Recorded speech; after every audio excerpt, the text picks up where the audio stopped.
So in my videos, I have mentioned TN a few times. It's a horrible condition, absolutely horrible. And I'm very lucky in that I've been in remission for 4 years, I think. I had a little blip. Weirdest thing, I got an infection on my head here. It just came up one day. And I had a little blip of TM that lasted as long as the infection did, a couple of weeks. And I thought, crikey, here we go again. But surprisingly, it went.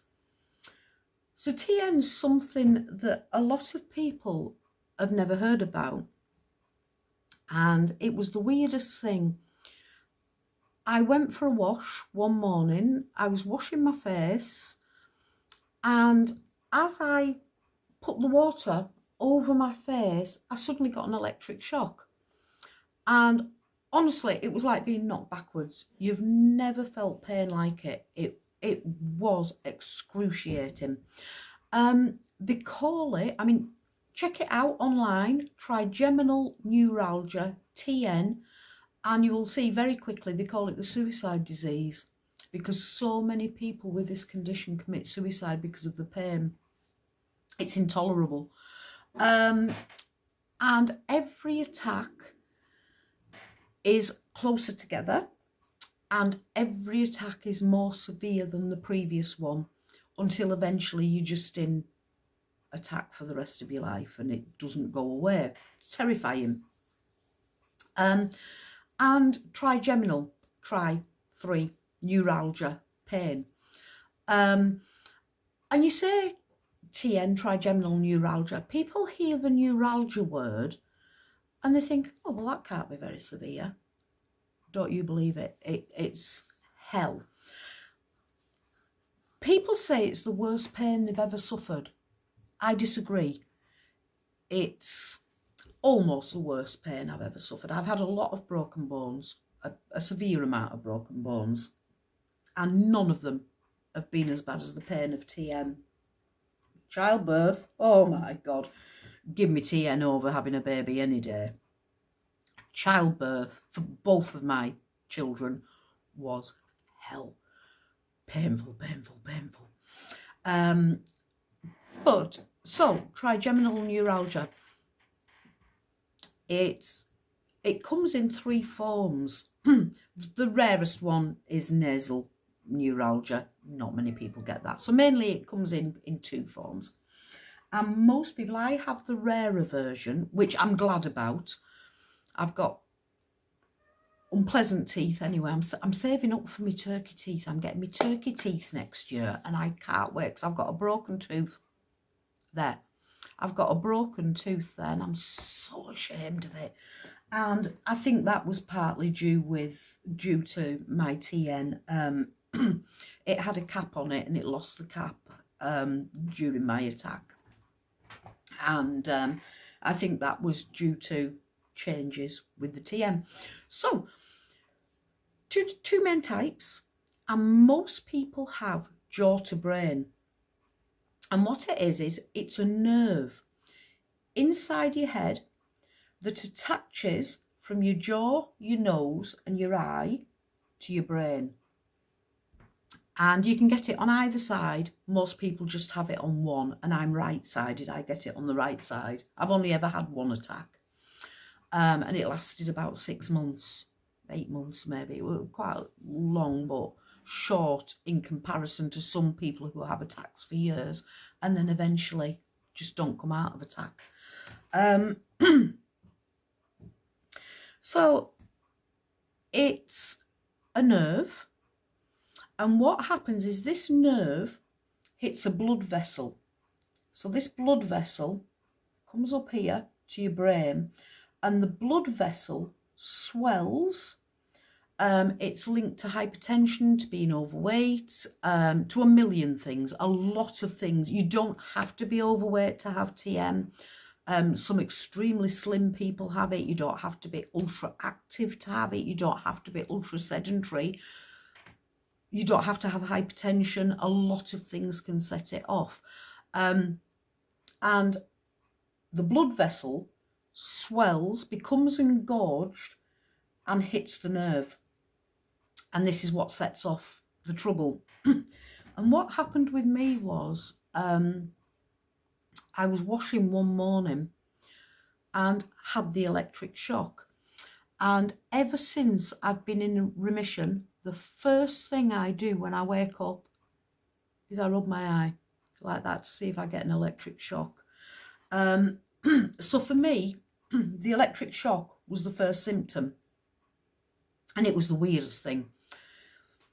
I had, in my first day, I probably had about 150 of them. And they become automatic. I didn't have to touch my eye eventually to get one. And by day 2 or 3, light was setting it off. Oh, the tiniest breeze. You know, you go out in the fresh air and the tiniest breeze hitting your eye, and oh, so I developed a tick with it. My son, yes, Milo, I hear you. Come here then. Come here. Hi. My son called me Twitch face because I developed quite a severe tick. And it was involuntary, and my hands would come up as though I was a DJ, and I'd start twitching, and I'd go into a loop of twitching. It was so embarrassing. I had enormous light sensitivity until I was wearing dark glasses 24 hours a day pretty much. I even wore an eye patch for a while. Because the light, I just couldn't stand the light. I couldn't stand a light on in the living room when we were watching telly. I had to have the brightness and the contrast down on the telly. The pain builds in severity until there's just no respite from it. And as well as the pain, you get the pressure, because everything's swollen in here. And of course, this thing affects everything else until eventually everything just swells up. Balance. My balance was affected terribly. I stopped going out in public. Luckily, I was working at home then, so I didn't have to. But we went out, I think we went out about 3 times shopping. And every time a breeze had hit my face and I'd be off with the twitching. And the thing is, once I started, I couldn't stop until I reset. So resetting would be lying down, closing my eyes, being dark.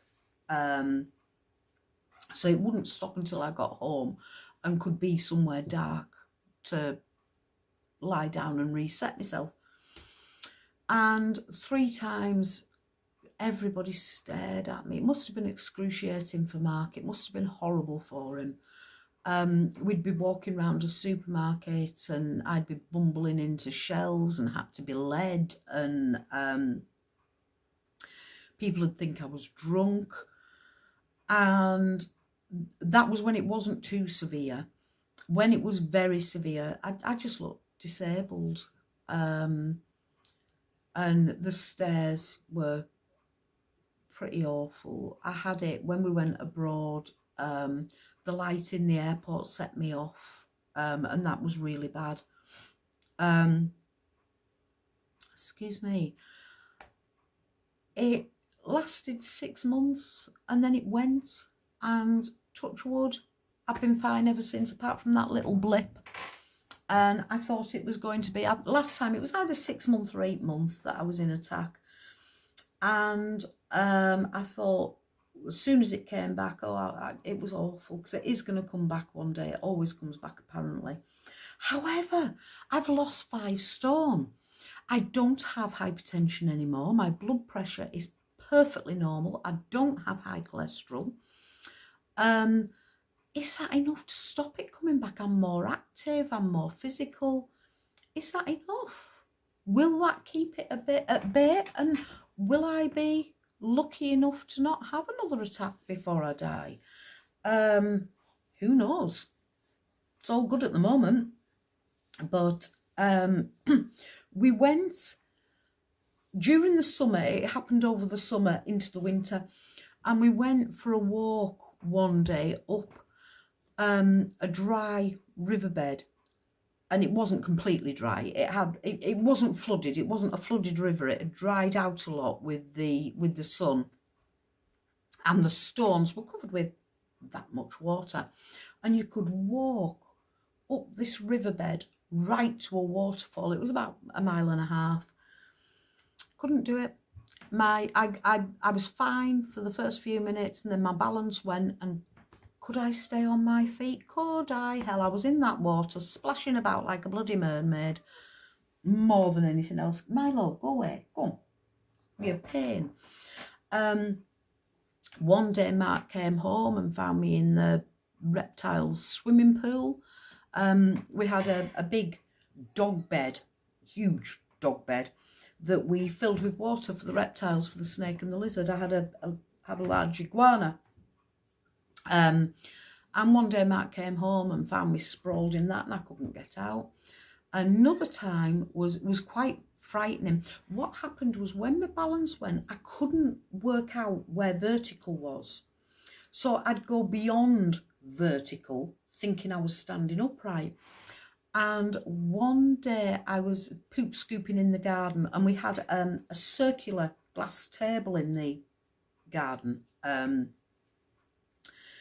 And I stood up, balance went, and I just literally I went back to beyond normal and thought I was upright, and I wasn't. I'd gone way past it, and I literally just fell straight back onto this table, and the table brought me fall. If it hadn't been for that table, I think I'd have fallen onto the concrete I would have fallen onto the concrete on the back of my head, and I think I'd probably been killed. It was terrifying. The day we went up the waterfall, we had to abandon it because my balance just went. So there was another way around, and it was up an old mine, an old quarry, and the path got narrower and narrower, and we walked up that, and I'd sat in the car and covered my face and had a reset. Now I'd managed to reset myself pretty much, and we walked up this path, and when it started getting narrow, Mark said to me, right, come on, that's enough, turn around and go back. And I don't know why I was so stupid. I was so bloody minded and so stupid, and I said, no, I want to go on. I'm not ruining your day, I want to go on. And the path, eventually, you had to walk like that. It was so narrow, and there was a 200-foot drop at the side of it, down this quarry side. And we didn't do all of it. We got as far as a 1/4 mile from the waterfall, and even I saw sense and realised how dangerous it was and turned back. But at any point, once we started climbing and we'd got to an elevation, at any point, if I'd fallen to the right, I'd have been down the drop and killed. And I said to Mark, no, it's all right, because if my balance goes, I'll just grab onto this side. And there was loads of like vegetation that I could grab onto. But it was so stupid. I just risked my life for being stubborn and just wanting to be normal and do what normal people do. Anyway, that's TM. Controlled by strong painkillers, and a couple of other drugs that I didn't like. I hated taking them, and I've made the decision. I don't know whether I'd be able to do it, because it's very easy to say next time if I have an attack, I'm going to do it without medication. You don't remember how bad the pain is until the pain comes. So I probably won't be able to do it anyway, but my plan is to do it without medication, because it made me groggy, it made me silly. And just to finish, I have highlighted TN. I've given one of my characters TN because a lot of people have never heard of it. And one of my characters in Night Night Necropolis, which is the second Silas Nash book, but it does stand alone and it is on Kindle Unlimited. The second one of my characters has TM. And a lady came back to me who was also a sufferer. And she said to me, I wanted to give your book to my friend so that she'd understand what it was like to have this condition. She said, but what a load of rubbish. She said, it's not like that at all. You don't fall over and you don't have tics and you don't do this and you don't do that. And I said, listen, darling, everybody's different. I said, that was my experience. Because she thought I was just writing without any knowledge. And she said, I suggest you do some research. And I said, I don't need to, I'm a sufferer. I said, that is my experience. I do lose my balance. I do fall over. I have severe facial tics. But mine is eye to brain. So whereas most people have jaw to brain, maybe it's not so neurologically affecting motor neuron. You know, your movements, maybe the eye to brain affects it more, whereas the mouth to brain, it's awful. Some people have to have the jaw wired.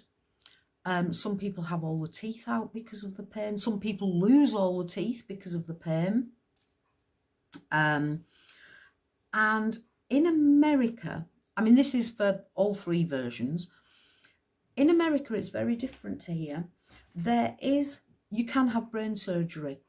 What they do is I think they put like a mesh cushion under the nerve to stop it, by this blood vessel to stop it touching the nerve. Here, that is the absolute last resort. And the doctor has offered me it if it gets too bad, but she said we wouldn't do it lightly. You know, we try a lot of other things before we go to brain surgery. In America, as soon as you are diagnosed, you tend to have the surgery. It's just a standard procedure that they do. They do it very differently to us. And it has a huge success rate. I don't know if it's foolproof. You're cutting into somebody's brain. I'm guessing it's not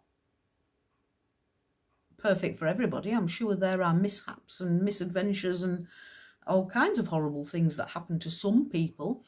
But I believe that in most cases, it sorts the problem out and cures it. But here it's an absolute last resort. Anyway, that's my TN journey. Night Night Necropolis has a character with TN, and there's no exaggeration.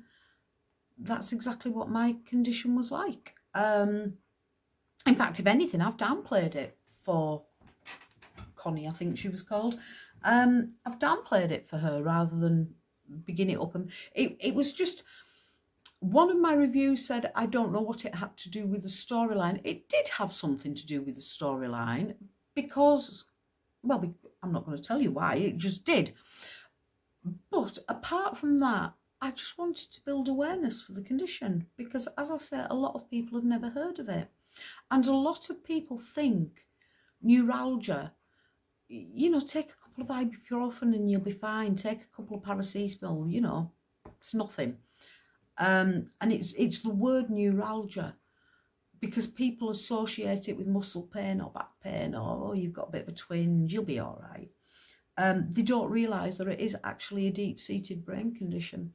Anyway, that's it. I'm in remission. I have been for 4 years. I intend to continue in remission. I don't want it again. It wasn't very pleasant. I'd rather have an ice cream.